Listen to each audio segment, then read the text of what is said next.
Morning, guys. Just wanted to give you an update on a couple of things I've been working on.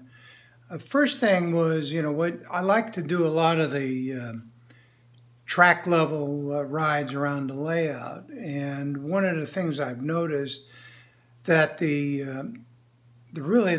aperture of the camera itself gets really way too wide and too high view. So after watching several videos on YouTube, I noticed that I know the HO guys have got some apertures that they put up close to the camera that kind of give you a simulation that the train is, you're sitting in the cab looking through the window like of an F3 or an F7.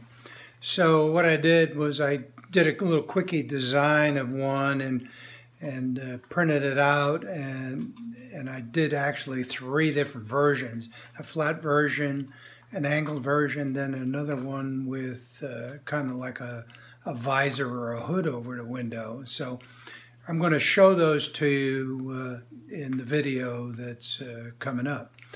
Also, one of the things I did was I had taken one of my depressed center flat cars and modified it to put the camera on it, which is my Polaroid Cube Plus with the Wi-Fi connection to my iPhone.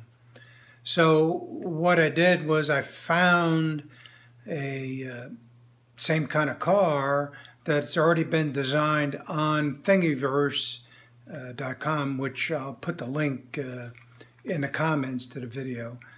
And it's a N-scale, already designed, and I just downloaded it and printed it out, and it's now going to be carrying the Polaroid Cube for me around the layout, because I had extra trucks and couplers, and so things were already in hand to just put it together.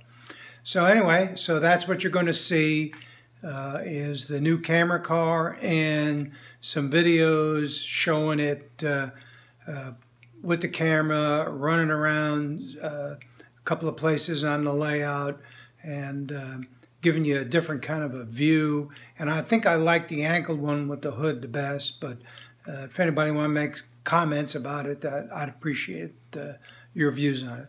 We'll see you afterwards. Bye.